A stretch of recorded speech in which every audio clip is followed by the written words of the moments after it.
Good evening बेटा, good evening. नमस्कार सभी लोगों को, नमस्कार। रुक जाओ जरा, बोर्ड को सही होने दो। चलो आ जाओ सब लोग।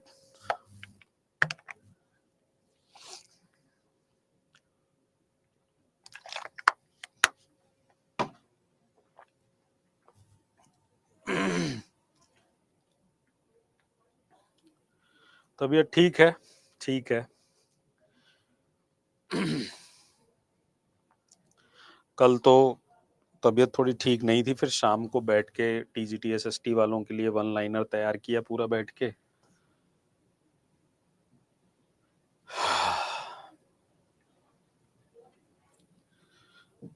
अब मैं सोच रहा हूँ एक दिन और अगले वाले वीक में सैटरडे संडे में आप लोगों की वन लाइनर तैयार करनी है एससीईआरटी की, वो करूंगा। चल भाई।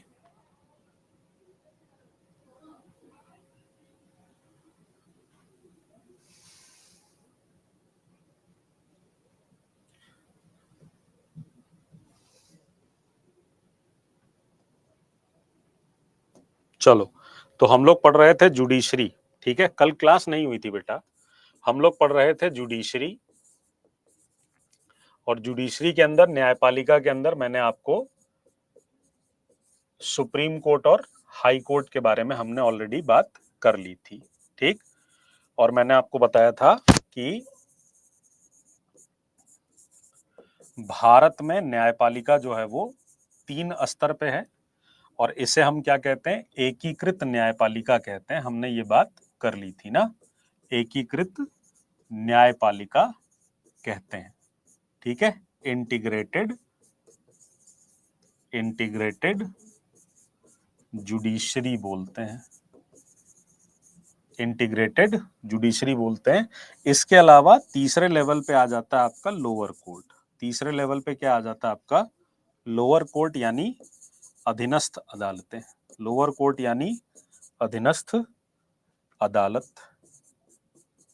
अदालतें। अब देखो, अगर लोअर कोर्ट की बात की जाए तो लोअर कोर्ट को अलग अलग जगहों पर, लोअर कोर्ट को अलग अलग जगहों पर क्या होता है? अलग अलग नाम से जाना जाता है ना। लोअर कोर्ट को अलग अलग जज पे, अलग अलग जगहों पे, अलग अलग नाम से जाना जाता है। लोअर कोर्ट में अगर मैं आपसे बात करूं तो फौजदारी न्यायालय भी आते हैं। ठीक, फौजदारी न्यायालय आते हैं। ठीक, क्रिमिनल कोर्ट आते हैं। लोअर कोर्ट में आपके क्रिमिनल कोर्ट आते हैं। लोअर कोर्ट में आपके दीवानी न्यायालय आते हैं, दीवानी न्यायालय आते हैं।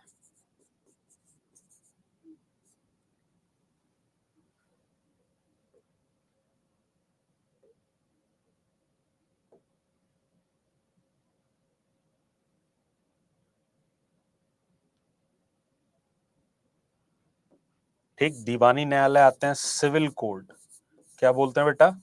Civil court. और इसके अंदर राजस्व न्यायालय भी आते हैं, राजस्व न्यायालय भी आते हैं। रेवेन्यू कोर्ट भी आते हैं, रेवेन्यू कोर्ट भी आते हैं। क्लियर है बेटा? क्लियर है ये पॉइंट? ठीक, ठीक है।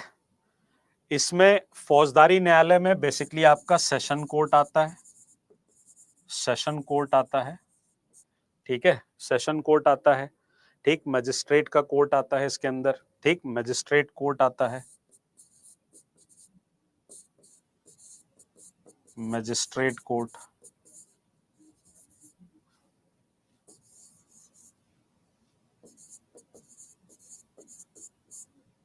ठीक है, दीवानी न्यायालय की बात की जाए तो दीवानी न्यायालय में आपका मुंसिफ, ग्राम कचहरी, इस टाइप के आ जाते हैं। ग्राम कचहरी,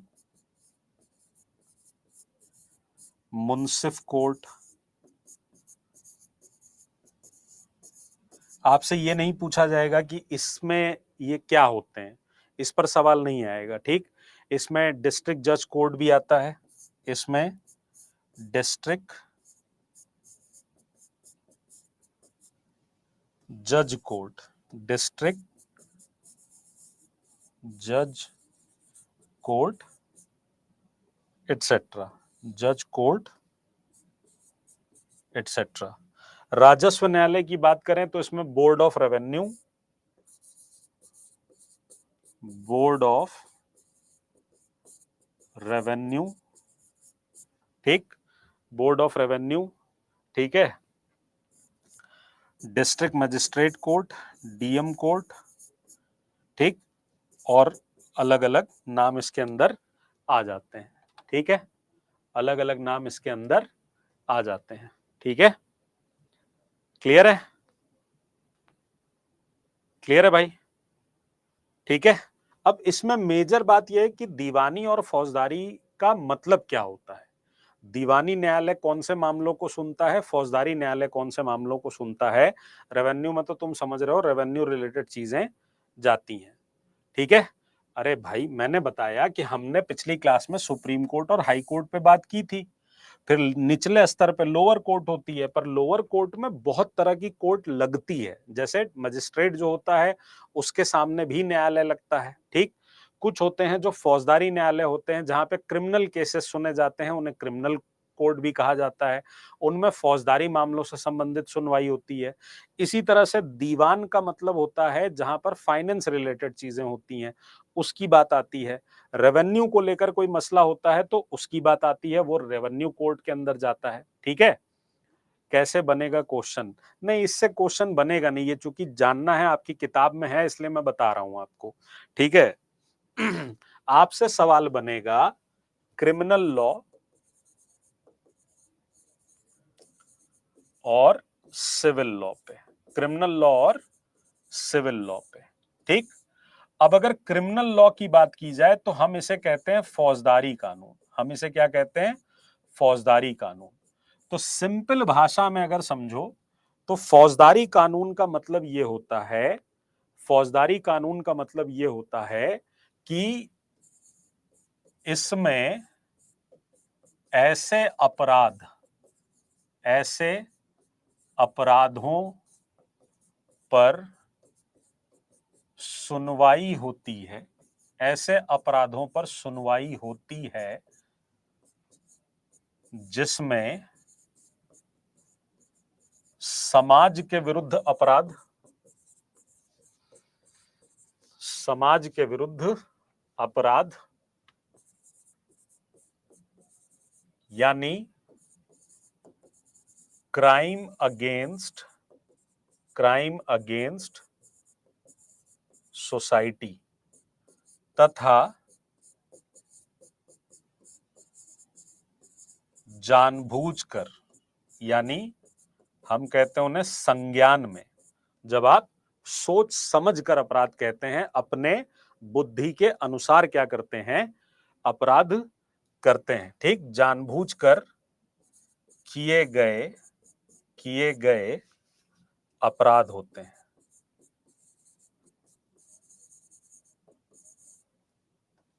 कॉग्निजेबल ऑफेंस बोलते हैं, क्या बोलते हैं? Cognizable offence. जैसे अगर मैं आपसे कहूं कि चोरी, तो चोरी कैसा अपराध है? चोरी कैसा अपराध है? क्रिमिनल होगा, समाज के विरुद्ध अपराध है, अच्छा तो नहीं माना जाता चोरी को। और चोरी अनजाने में तो करता नहीं कि हम गलती से 1 लाख रुपए चुरा लिए या हम गलती से आपका स्कूटर चुरा लिए। तो जानबूझकर किया गया अपराध है, मोटिव के साथ है, यानी ऐसे अपराध जिसमें क्या होता है? मोटिव होता है, जिसमें क्या होता है? मोटिव होता है, किसी उद्देश्य से किया गया अपराध होता है, ठीक। चोरी हो गया, हत्या, लूटपाट,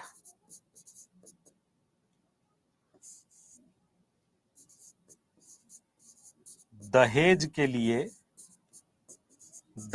के लिए किसी महिला को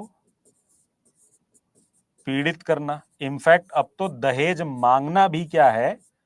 क्रिमिनल एक्ट माना जाता है। अगर आप दहेज की मांग भी कर रहे हैं तो क्या हो जाएगा? क्रिमिनल एक्ट हो जाएगा, ठीक है, क्लियर है, एटसेट्रा। ये सब इसके अंदर आ जाते हैं, बलात्कार हो गया, मर्डर हो गया, ठीक है, ये सब इसके अंदर आ जाते हैं, ठीक। सिविल लॉ जो होता है जिसमें दीवानी कानून होता है, सिविल लॉ जिसमें दीवानी कानून होता है। इस सिविल लॉ में क्या होता है, सिविल लॉ में क्या होता है, सिविल लॉ में या तो संपत्ति को लेकर कोई विवाद हो, संपत्ति को लेकर विवाद है कि प्रॉपर्टी का झगड़ा चल रहा है, ठीक है, property, dispute of property, dispute of property, संपत्ति को लेकर कोई विवाद चल रहा हो कि आपकी पैतृक संपत्ति है, उसको लेकर आपके और आपके भाई के बीच में क्या चल रही हो, क्लास, आपके और आपके भाई के बीच में क्या चल रही हो, झगड़ा चल रहा हो, केस चल रहा हो, या मकान मालिक किराएदार को लेकर कोई विवाद हो, मकान मालिक किराएदार का विवाद है, किराएदार का डिस्प्यूट है, ठीक, या फिर तलाक का मुद्दा, गोद लेना, बच्चे की कस्टडी का मुद्दा हो, ये सब आपके किस में आ जाते हैं, दीवानी कानून में आ जाते हैं। ये सब किस में आ जाते हैं, दीवानी कानून में आ जाते हैं। आमतौर पर ये जो मुद्दे हैं, इनमें कोर्ट में क्या होता है, इनमें कोर्ट में पिटीशन दाखिल होती है। क्या दाखिल होती है, याचिका दाखिल होती है, याचिका दायर की जाती है। कोर्ट में क्या होता है, याचिका दायर की जाती है। और इन मामलों में आमतौर पर क्या होता है, सबसे पहले एफआईआर होती है, सबसे पहले एफआईआर होती है, कहां पर, जो भी नियरेस्ट पुलिस स्टेशन होगा वहां पर, जो भी नियरेस्ट पुलिस स्टेशन होगा वहां पर। एफआईआर का मतलब क्या होता है, एफआईआर का मतलब क्या होता है, सर डिवोर्स केस तो हाई कोर्ट में होता है, तो वो तो अपील का पुनर्वादीकरण है ना। अगर आप मान लीजिए आपका केस लोअर कोर्ट में चल रहा हो, आपको लग रहा हो कि यार हम इससे सहमत नहीं हैं, तो आप हाई कोर्ट में मूव कर सकते हैं, ठीक है। तो एफआईआर का मतलब होता है फर्स्ट इंफॉर्मेशन रिपोर्ट। एफआईआर का मतलब क्या होता है, फर्स्ट इंफॉर्मेशन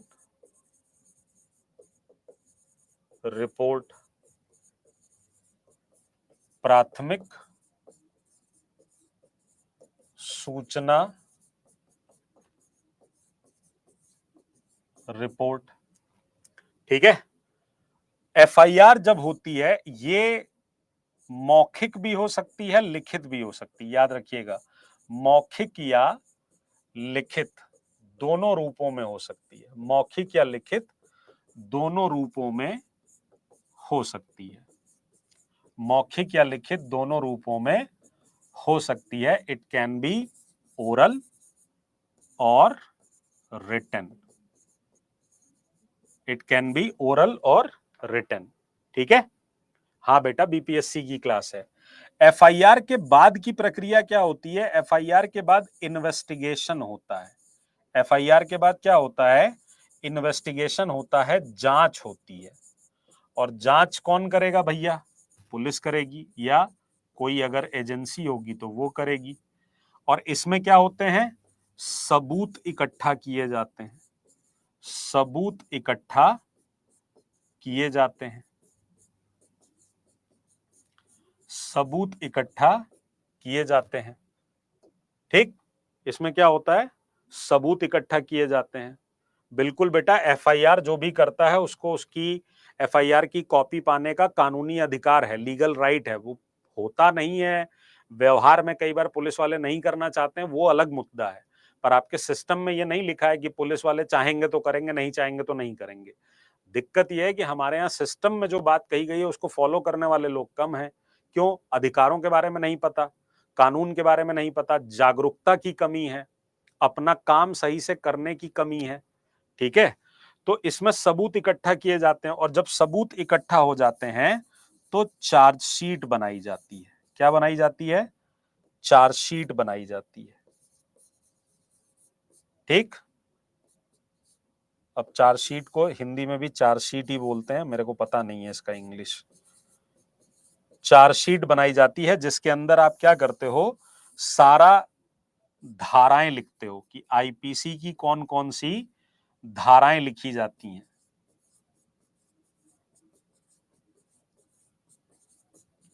आईपीसी सीआरपीसी की धाराएं होती हैं, इंडियन पीनल कोड और क्रिमिनल प्रोसीजर कोड जो है वो, उसमें क्या होता है, धाराएं लिखी जाती हैं। ठीक है, क्लियर है।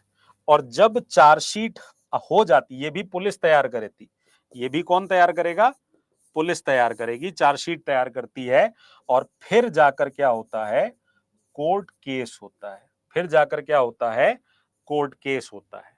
ठीक, फिर जाकर क्या होता है, कोर्ट केस होता है। ठीक है, तो ये प्रोसेस है पूरा, एफआईआर के बाद इन्वेस्टिगेशन, फिर चार्जशीट, फिर कोर्ट केस होती है। जबकि जो दीवानी मामले हैं उनमें आप पिटीशन दाखिल करते हो और फिर आपको कोर्ट क्या करता है, एक तारीख देता है, उस पर आपकी मुकदमे की सुनवाई होती है। ठीक, आप पुलिस में लिखित रूप पे शिकायत कर सकते हो, लिखित रूप पे शिकायत कर सकते हो। ठीक है, लिखित रूप पे शिकायत कर सकते हो। क्लियर है भाई। तो मैंने बोला तीसरे नंबर पे लोअर कोर्ट आते हैं, जिसके अंदर अलग अलग टाइप के कोर्ट होते हैं, फौजदारी न्यायालय, दीवानी न्यायालय, इस टाइप के राजस्व न्यायालय होते हैं। कोई ट्रिब्यूनल बना दिया जाए तो भी हो सकता है। क्रिमिनल लॉ और सिविल लॉ में क्या होता है, क्रिमिनल लॉ में वो अपराध हैं जो कॉग्निजेबल ऑफेंस हैं, जानबूझकर किए गए अपराध हैं, जिनकी प्रकृति समाज के विरुद्ध है। ये दो व्यक्तियों के बीच का मामला हो सकता है। ठीक, ये घरेलू मामले हो सकते हैं, इसके अंदर घरेलू मामले आते हैं। जैसे आपने कानून सुना होगा,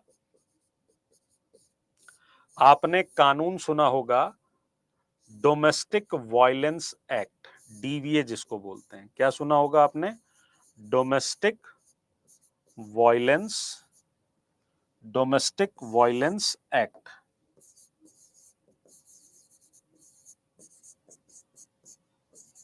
घरेलू हिंसा अधिनियम 2006, घरेलू हिंसा अधिनियम 2006। ठीक है, 2006। घरेलू हिंसा क्या है, एक सिविल लॉ है, याद रखिएगा। क्यों, इस शब्द में हिंसा होने की वजह से लोगों को लगता है कि शायद ये क्रिमिनल लॉ है, पर नहीं। यहां घरेलू हिंसा एक्ट जो बनाया गया, वो उन औरतों को सुरक्षा प्रदान करने के लिए बनाया गया जिनके साथ किसी भी तरह की घरेलू हिंसा हो रही है। घरेलू हिंसा का मतलब वैचारिक भी होती है ना भाई, हिंसा वैचारिक भी होती है, हिंसा वोकल भी होती है। कई बार आपको मारे पीटे नहीं, लेकिन रोज आपको कोसें, तो कोस कोस के आपका मानसिक प्रताड़ना कर दिया जाए, तो शारीरिक और मानसिक प्रताड़ना है। अगर जांच के दौरान, इस लाइन को ध्यान से सुनिएगा, अगर डोमेस्टिक वायलेंस एक्ट की जांच के दौरान ये पता चल जाए कि जो हिंसा की जा रही है वो लगातार कई दिनों से हो रही है, कई महीनों से या कई सालों से हो रही है, और अगर पीड़ित व्यक्ति ये कह दे कि हाँ हमारे साथ ये हो रहा है, या उसका मेडिकल रिपोर्ट में आए कि हाँ इनके शरीर पे कई तरह के चोटों के निशान है, जलने के निशान है, कटे के निशान है, तो इसका मतलब नेचर ऑफ क्राइम धीरे धीरे क्या हो गया, चेंज हो गया कि नहीं हो गया, नेचर ऑफ क्राइम धीरे धीरे चेंज हो गया कि नहीं हो गया।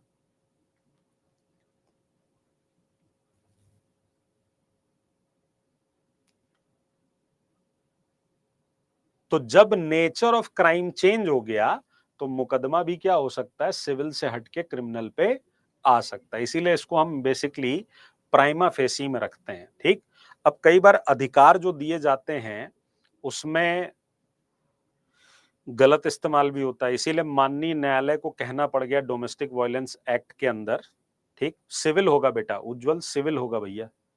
ठीक है, तो माननीय न्यायालय को यह कहना पड़ गया कि भाई ये अधिकार जो है वो महिलाओं को सुरक्षा देने के लिए दिए गए हैं, तो इसका गलत इस्तेमाल नहीं होना चाहिए। इससे क्या होता है, न्याय नहीं हो पाता है। कई बार आपने सुना होगा कि लोगों ने डोमेस्टिक वायलेंस के गलत आरोप लगा दिए हैं, है ना।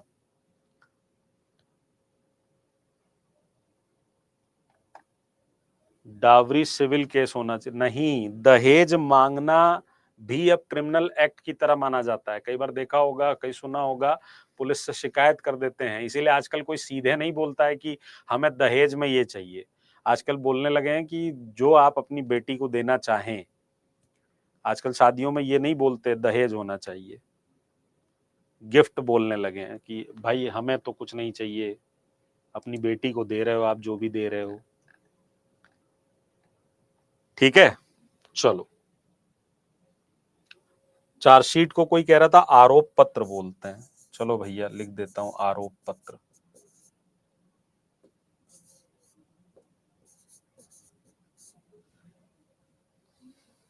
ठीक है, अब आ जाइए कि न्यायपालिका की भूमिका क्या होती है। न्यायपालिका की भूमिका क्या होती है? Role of judiciary, role of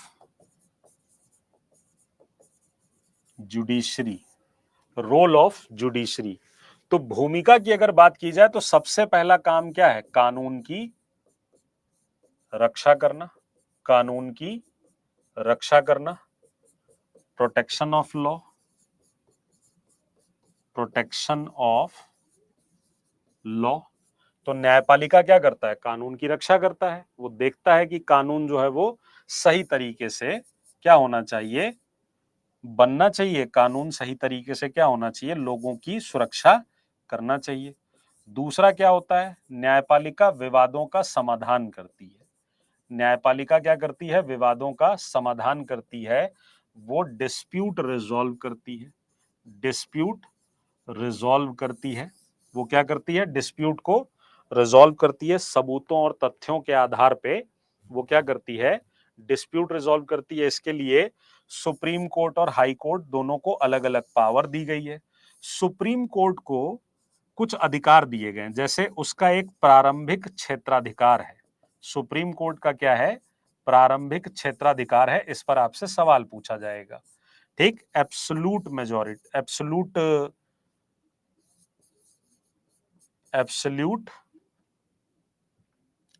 right, absolute right है सुप्रीम कोर्ट का, प्रारंभिक क्षेत्राधिकार है।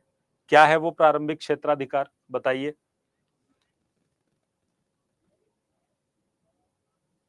क्या है वो प्रारंभिक क्षेत्राधिकार? बताइए, कोई जानता है? बताइए जरा, कमेंट करके देखें किसको पता है।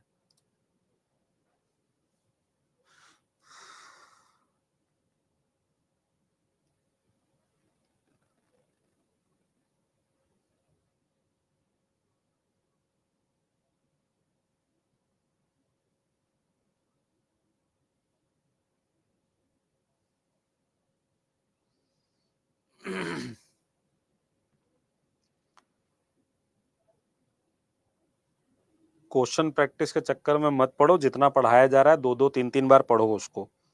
आई बात समझ में?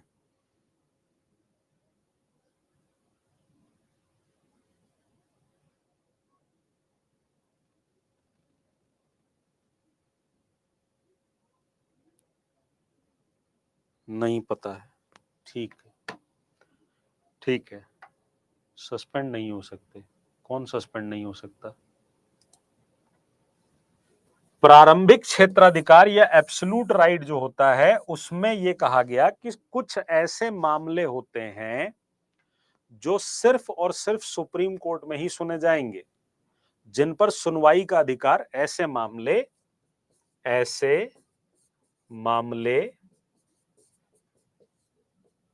जिन पर सुनवाई का अधिकार केवल सुप्रीम कोर्ट के पास है।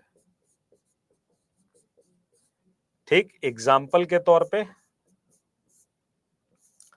अगर दो या दो से अधिक राज्यों का विवाद है, दो या दो से अधिक राज्यों के बीच विवाद हो, राज्यों के बीच डिस्प्यूट होना कोई बहुत बड़ी बात तो है नहीं, होता रहता है। कर्नाटक और तमिलनाडु के बीच में कावेरी रिवर को लेकर डिस्प्यूट है। डिस्प्यूट बिटवीन टू और मोर देन टू स्टेट, ठीक। यदि दो या दो से अधिक राज्यों के बीच विवाद है तो क्या होता है, वहां पर सुना जाता है, वहां पर वो अधिकार सुना जाता है। ठीक है। यदि केंद्र और राज्य के बीच विवाद हो, यदि केंद्र और राज्य के बीच विवाद हो,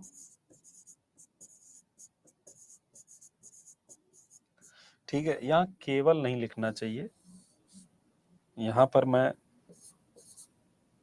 सुप्रीम कोर्ट लिख देता हूं।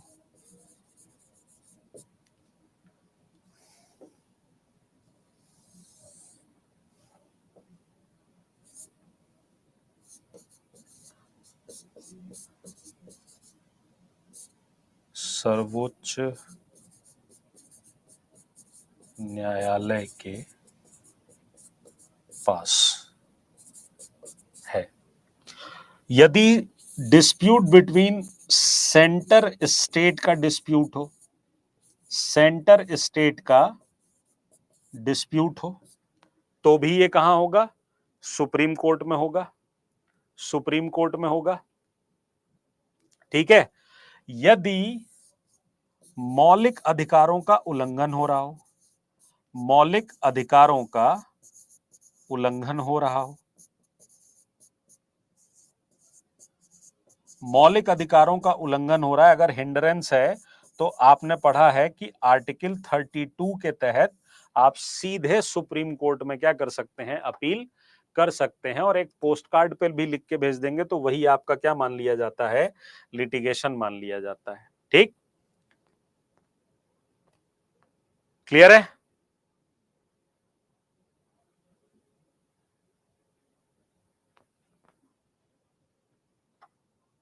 बताइए।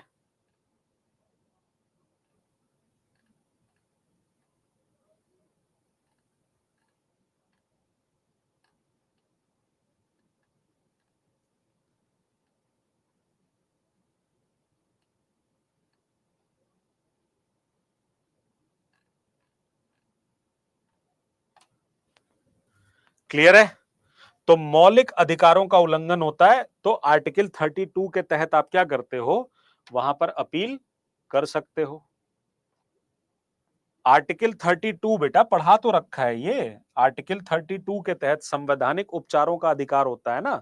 अगर 352 इंपोज हुआ है, राष्ट्रीय आपातकाल लग गया है, तो हम आर्टिकल 226 के तहत हाई कोर्ट जा सकते हैं, पढ़ाए थे ना। वैसे भाई हर समय तो आपातकाल लगेगा नहीं, आपातकाल तो कुछ परिस्थितियों में 3 बार लगा है आज तक, 3 बार लगा है आज तक। 62 में जब चाइना के अगेंस्ट युद्ध चल रहा था, फिर उसके बाद 71 में जब पाकिस्तान के अगेंस्ट युद्ध चल रहा था, और फिर उसके बाद सॉरी 65 में, 71 में और 75 में जब नेशनल इमरजेंसी लगी थी। ठीक है।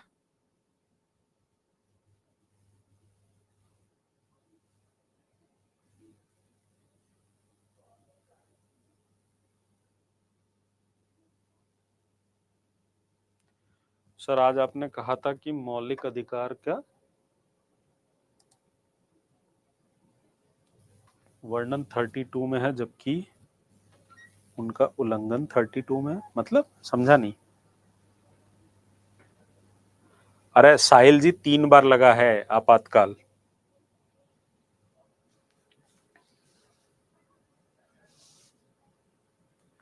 वाईटी पर मैंने बोला था कि भीमराव अंबेडकर ने आर्टिकल 32 को संविधान की आत्मा कहा है, जो है संवैधानिक उपचारों का अधिकार।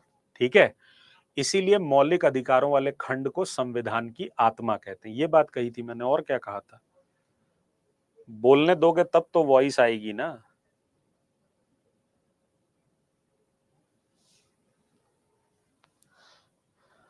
हाँ बेटा 360 अमेरिका से लिया गया है।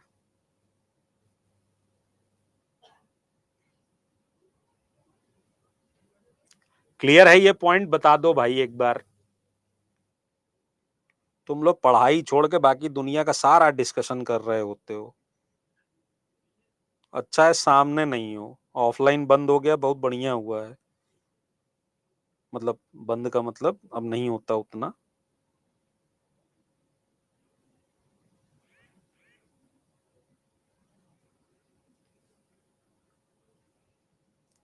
ठीक है, चलो अच्छी बात है।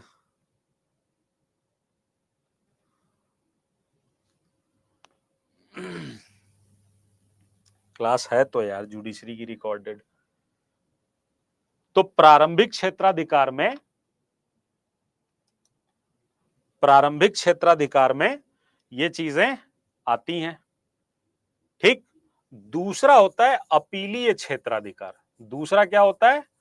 अपीलीय क्षेत्राधिकार, अपीलेट राइट, अपीलीय क्षेत्राधिकार। अपीलीय क्षेत्राधिकार क्या कहता है? वो कहता है कि आपके यहां एक अपीलेट सिस्टम है। आपके यहां क्या है? एक अपीलेट सिस्टम है। अपील पुनर्वादिक, कि आप कहां पर अपील कर सकते हैं, प्रणाली। ये क्या कहता है? ये कहता है कि अगर कुछ मामलों को छोड़ दिया जाए, जैसे मान लो राष्ट्रपति के चुनाव से कोई संबंधित कोई विवाद आ गया, तो उसकी सुनवाई सर्वोच्च न्यायालय में होगी। उपराष्ट्रपति वाला हो गया तो सुनवाई सर्वोच्च न्यायालय में होगी। ठीक है।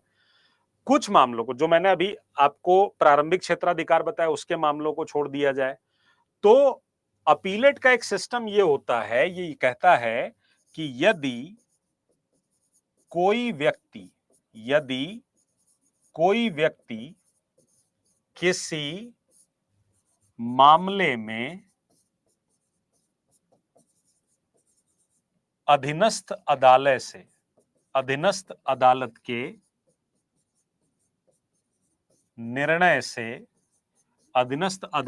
निर्णय से संतुष्ट नहीं है,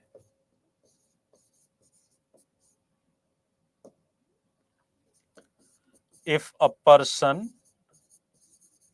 is not satisfied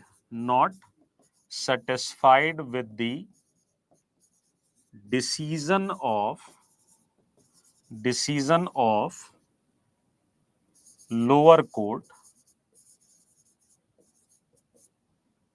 नहीं है, तो वह ऊपरी अदालत में मुकदमा या अपील दायर कर सकता है। देन ही और she can appeal in the upper court. तो भारत में भैया 3 लेवल पर है। तो मान लीजिए आपका कोई कोर्ट केस है जो लोअर कोर्ट में चल रहा है। सपोज कीजिए कि मेरे और आपके बीच में झगड़ा हो गया। तो अगर मेरे आपके बीच में झगड़ा हुआ तो घर के पास की अदालत में जाओगे ना, सीधे सुप्रीम कोर्ट चले जाओगे कि नहीं सर आपसे झगड़ा हुआ है, हम सीधे सुप्रीम कोर्ट में आ रहे हैं। नहीं हो सकता ना। तो आदमी अगर दो लोग झगड़ा करेंगे तो पहले लोअर कोर्ट में जाएंगे। पर इमेजिन करो कि लोअर कोर्ट के डिसीजन से आप खुश नहीं हो, तो आप लोअर कोर्ट से अपनी अपील को कहां ले जा सकते हो? हाई कोर्ट ले जा सकते हो, है ना। और अगर हाई कोर्ट के डिसीजन से खुश नहीं हो तो कहां जा सकते हो? Supreme court. अब इससे ऊपर फिर भगवान का वेट करो कि उनका लाठी चलेगा तो कुछ होगा, नहीं तो आप सबसे ऊंचे मामले तक कहां तक जा सकते हैं? सुप्रीम कोर्ट तक जा सकते हैं। सुप्रीम कोर्ट तक जा सकते हैं।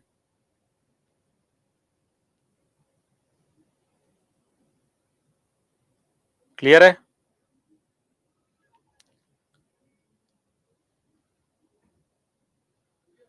बोलिए।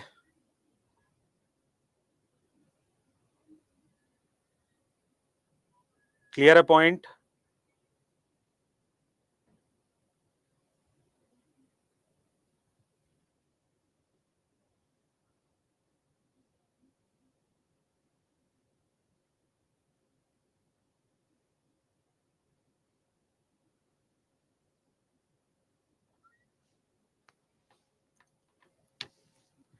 ठीक है। तो याद रखिएगा कि अपील जो है वो निचले कोर्ट से ऊपर के कोर्ट की तरफ क्या होती है? मूव करती है। ठीक। इसके अलावा आपको मैंने वैसे तो बता दिया है, पर आपको एडवाइजरी राइट के बारे में भी पता है, जिसे हम क्या बोलते हैं? परामर्शदात्री क्षेत्राधिकार, परामर्शदात्री क्षेत्राधिकार एडवाइजरी पावर या एडवाइजरी राइट, जिसमें कहा गया कि सुप्रीम कोर्ट प्रेसिडेंट को सलाह दे सकता है। कौन से आर्टिकल में बताइए? लेकिन यह सलाह बाध्यकारी नहीं होगी। प्रेसिडेंट मानना चाहे तो मानेगा, नहीं मानना चाहे तो नहीं मानेगा, बाध्यकारी नहीं होगी। President is not boundable, not boundable to the advice. कौन सा आर्टिकल है बताइए?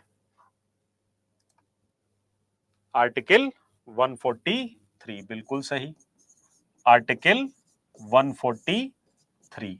ठीक, तो परामर्शदात्री क्षेत्राधिकार भी है, परामर्शदात्री क्षेत्राधिकार भी है।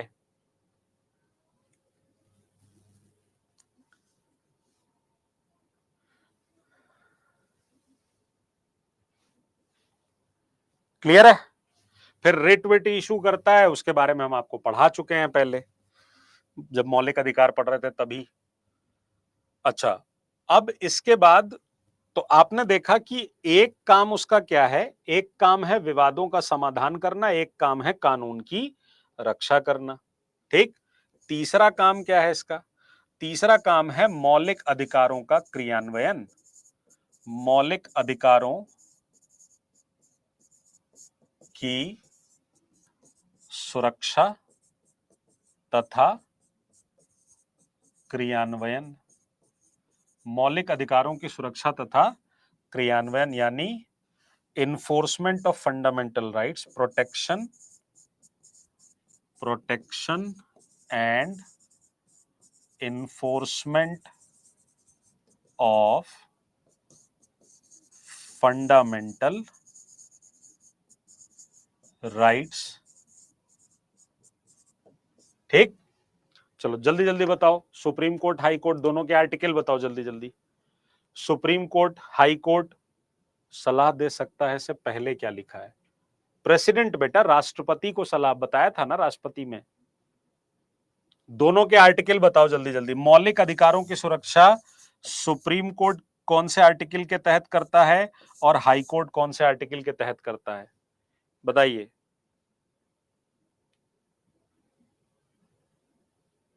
अभय जैतपुरा जी, रवि यादव, अनुपमा झा, बहुत बहुत बहुत पिटाई, बहुत पिटाई। सुप्रीम कोर्ट करता है आर्टिकल 32, अभय ने तुरंत सही कर लिया, और हाई कोर्ट करता है आर्टिकल 226। पर ये कब होता है? ये होता है जब 352, जब आर्टिकल 352 लगा हो, जब आर्टिकल 352 लगा हो। क्लियर है?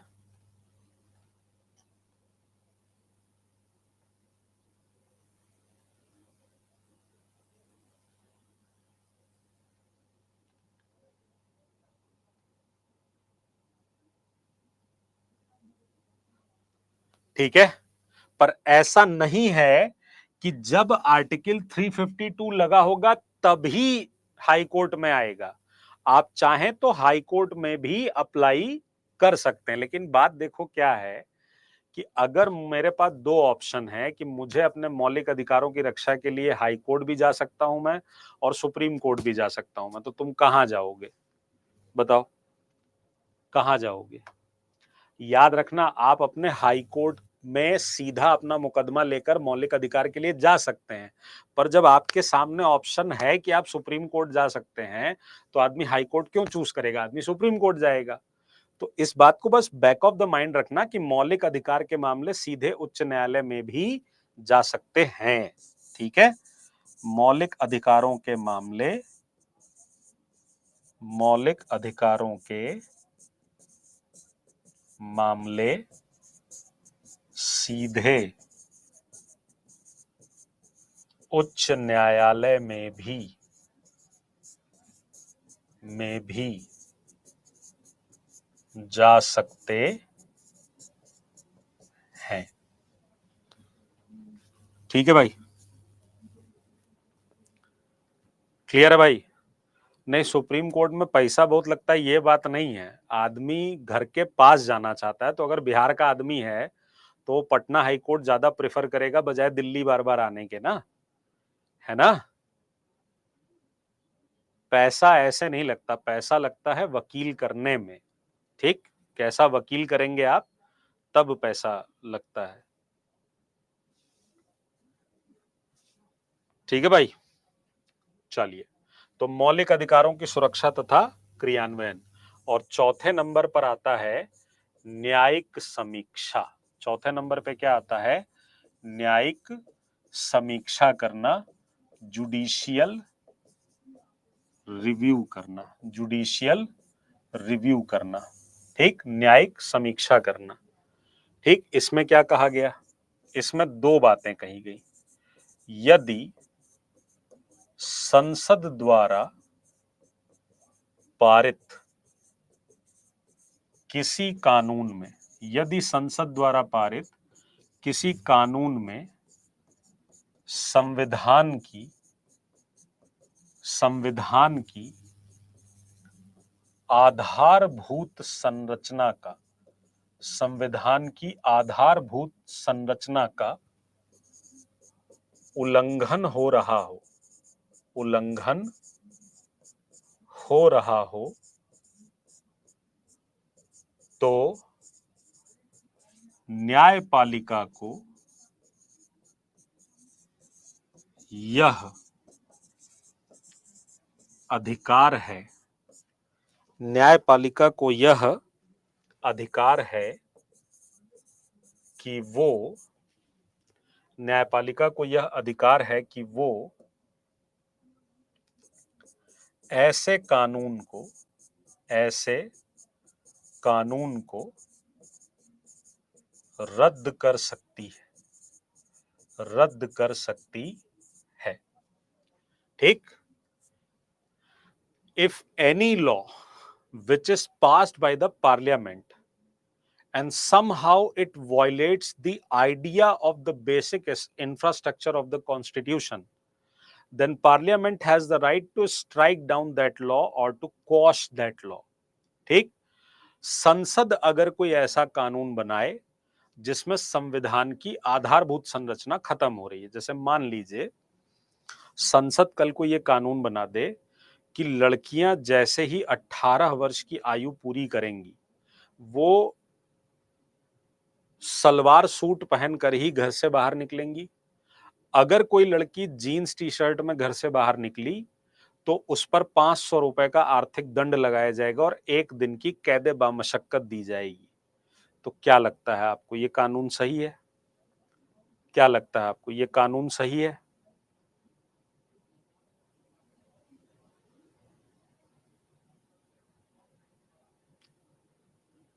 क्यों नहीं सही है? क्यों सही नहीं है? मान लीजिए सरकार बोले कि देखिए महिलाओं के खिलाफ अपराध बहुत बढ़ रहे हैं तो हम महिलाओं की सुरक्षा के लिए कानून ला रहे हैं, तो सही बात है भाई, महिलाएं सुरक्षित हो जाएंगी। कह दिया जाए 8 बजे के बाद घर से बाहर निकलेंगी नहीं। फिर स्वतंत्रता का अधिकार क्यों दिया गया है? फिर समानता का अधिकार क्यों दिया गया है? बजाय महिलाओं को 8 बजे के बाद घर से बाहर निकालने के पुरुषों को क्यों नहीं घर 8 बजे के बाद घर के अंदर कर देते अगर महिलाओं की इतनी सुरक्षा की आवश्यकता है तो? इसका मतलब स्वतंत्रता का अधिकार, समानता का अधिकार, ये इस संविधान की आधारभूत संरचना का एक ढांचे के अंदर होगा या नहीं होगा? ढांचे के अंदर होगा या नहीं होगा?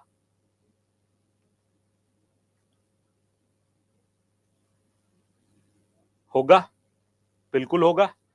तो इसका मतलब यह है कि एक idea of the basic infrastructure है, बेसिक इंफ्रास्ट्रक्चर है, आइडिया ऑफ बेसिक इंफ्रास्ट्रक्चर है संविधान का हमारा क्या, एक मूलभूत संरचना की अवधारणा है।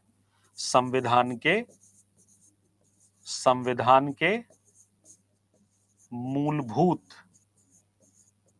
संरचना की अवधारणा है। 42वें संविधान संशोधन में न्यायपालिका की शक्तियों पर थोड़ा सा रोक लगाने की कोशिश की गई थी 42nd अमेंडमेंट से। फिर 43rd अमेंडमेंट में उसको जो है वो क्या किया गया, और परिवर्तित किया गया।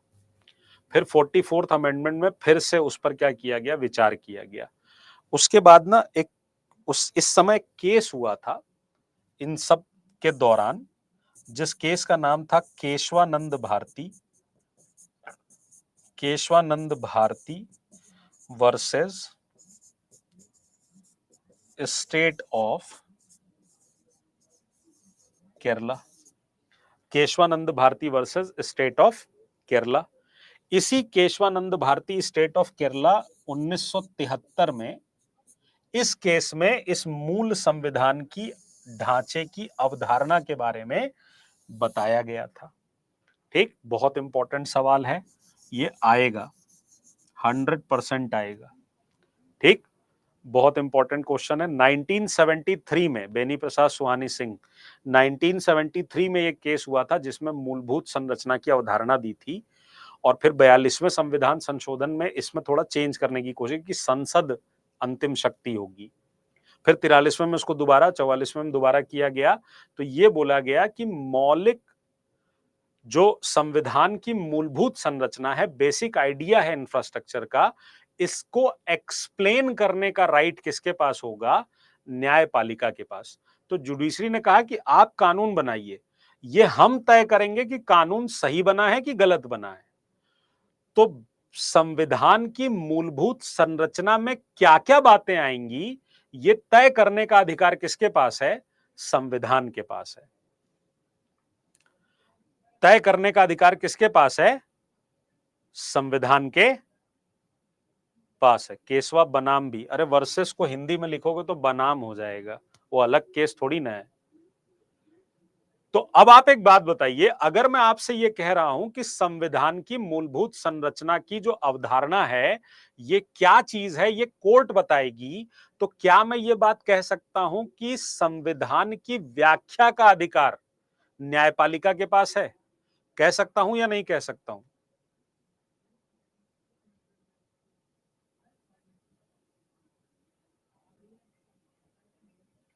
कह सकता हूं।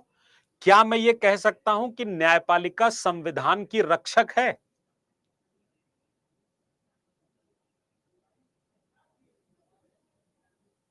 कह सकता हूं।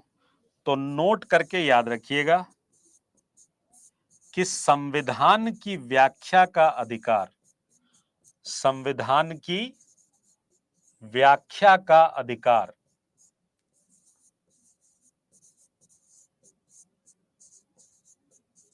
न्यायपालिका के पास है, न्यायपालिका के पास है। ठीक, right to explain the constitution. अब आप न्यायपालिका बोलो या आप सुप्रीम कोर्ट बोलो, बात एक ही है, क्योंकि सुप्रीम कोर्ट ही तो सबसे बड़ा है ना। तो अगर ये कह दिया जाए कि संविधान की व्याख्या का अधिकार सुप्रीम कोर्ट के पास है, तो गलत नहीं होगा, पर लिखना ऐसे चाहिए कि न्यायपालिका के पास है। या फिर हम इसे और क्या लिख सकते हैं कि न्यायपालिका या सुप्रीम कोर्ट संविधान का क्या है, रक्षक है। न्यायपालिका को संविधान का रक्षक भी कहा जाता है, रक्षक भी कहा जाता है। गार्जियन ऑफ कॉन्स्टिट्यूशन भी बोला जाता है, गार्डियन ऑफ कॉन्स्टिट्यूशन भी बोला जाता है। ये क्वेश्चन आएगा, ये क्वेश्चन आएगा। ठीक, गार्डियन ऑफ कॉन्स्टिट्यूशन भी बोला जाता है इसको। तो एक मतलब तो इसका ये होता है न्यायपालिका की रक्षा का। ठीक है, एक मतलब तो इसका न्यायिक समीक्षा का ये होता है। दूसरा मतलब क्या होता है? दूसरा मतलब क्या होता है? दूसरा मतलब होता है कि न्यायपालिका अपने ही निर्णय पर, बी पॉइंट क्या होता है कि न्यायपालिका अपने निर्णय पर भी पुनर्विचार कर सकती है। Judiciary can review on its own decision, अपने ही निर्णय पर पुनर्विचार कर सकती है। किसी केस में मान लीजिए उसने कोई डिसीजन दिया और फिर उसको लगता है बाद में कि यार ये निर्णय में कुछ और चेंजेस करने हो सकते हैं या कुछ कम करना हो सकता है, तो दोबारा इस पर वो निर्णय दे सकती है, ठीक। सीटेट के अंदर एक केस मैं पढ़ाता हूं जिसका नाम है Olga Tellis versus Bombay municipal corporation. Olga Tellis versus Bombay municipal corporation 1985 का केस है। पहले उसमें कुछ और डिसीजन दिया गया था, बाद में चेंज करके उसमें कुछ और डिसीजन दिया गया। तो judiciary can review on its own decision as well, ठीक है। Judiciary can review on its own decision as well. अब ये जो न्यायिक पुनरावलोकन है, जुडिशियल रिव्यू है, ये एक्चुअली जिस आर्टिकल में बोला गया, आपसे सीधे यही क्वेश्चन भी आ सकता है कि जुडिशियल रिव्यू कौन से आर्टिकल में दिया हुआ है, तो याद रखिएगा आर्टिकल 137 में दिया हुआ है, ठीक। याद रखिएगा आर्टिकल 137 में दिया हुआ है।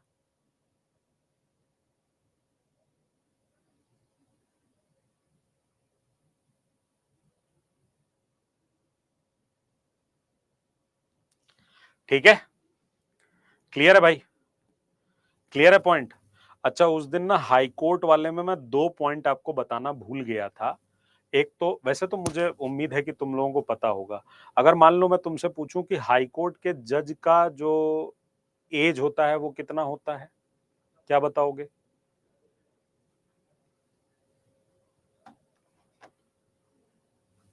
आर्टिकल कैसे याद रखेंगे? आर्टिकल याद करने जाओगे कभी जीवन में याद नहीं होगा, ऐसे पढ़ोगे तो याद रह जाएगा। नहीं, अब सुनो, जितने लोग 65 बोल रहे हो वो सुन लो बात को, ठीक। एज का याद रखना, सुप्रीम कोर्ट 65 और हाई कोर्ट 62, ठीक है, याद रखना 62, ठीक है। दूसरा मैं पॉइंट बताना भूल गया था कि ओथ यानी शपथ। तो मैंने सुप्रीम कोर्ट में तो आपको बताया था कि सुप्रीम कोर्ट के जज को कौन शपथ दिलाता है? सुप्रीम कोर्ट के जज को कौन शपथ दिलाता है? सुप्रीम कोर्ट के प्रेसिडेंट।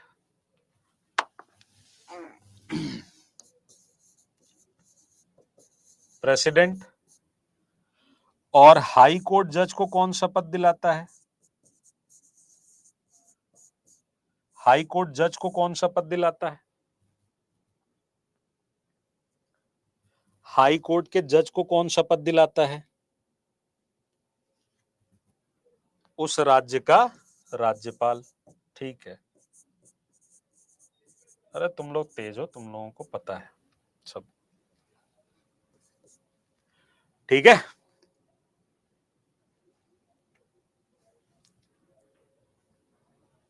क्लियर है, ठीक है। और तीसरी बात, अपॉइंटमेंट। अपॉइंटमेंट, नियुक्ति। तो सुप्रीम कोर्ट के जज को कौन अपॉइंट करता है? सुप्रीम कोर्ट के जज को कौन अपॉइंट करता है, बताइए?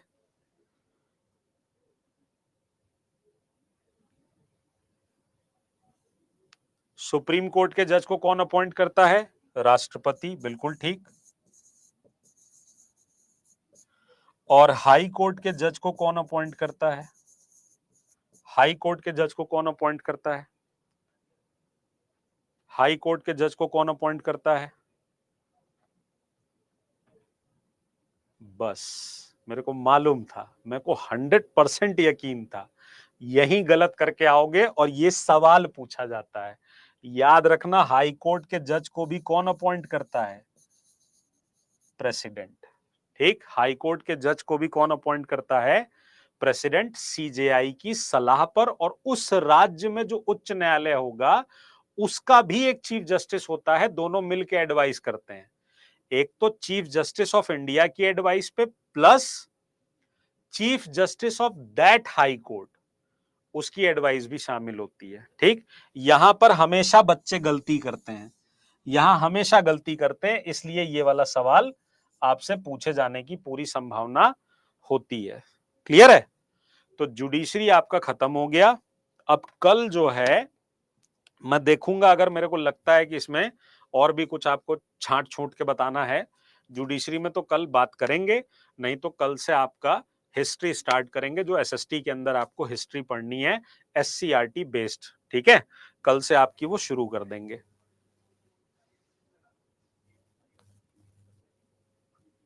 क्लियर है? चलिए, अभी रात में बैठूंगा, देखूंगा कि मुझे लग रहा होगा कि अगर कुछ और भी बचा कुचा है बताने के लिए पॉलिटी के, वैसे तो कुछ बचा नहीं है, मैंने सब बता दिया आपको। ठीक है, फिर भी मैं देखता हूं, अगर मेरे को लगेगा तो कुछ चीजें कल बता दूंगा। ठीक है, चलिए, टाटा बाय बाय, नमस्कार। क्लास नहीं है 24 और 4 जुलाई की, दोनों दिन क्लास नहीं हुई थी। मैं बीमार पड़ा हुआ था, दोनों दिन क्लास नहीं ले पाया था। मेरे को मालूम नहीं था कि क्लास कैंसिल करनी होती, मुझे लगा यहाँ अपने आप कर देते होंगे, इसलिए वो क्लास आपको नहीं दिख रही है। 24 जुलाई को क्लास इसलिए नहीं हुई थी क्योंकि उस दिन एप्लीकेशन का ब्रेकडाउन हो गया था, कोई क्लास नहीं हो पाई थी रात वाली, तो 8 बजे वाली भी नहीं हुई थी, 9 बजे वाली भी नहीं हुई थी। ठीक।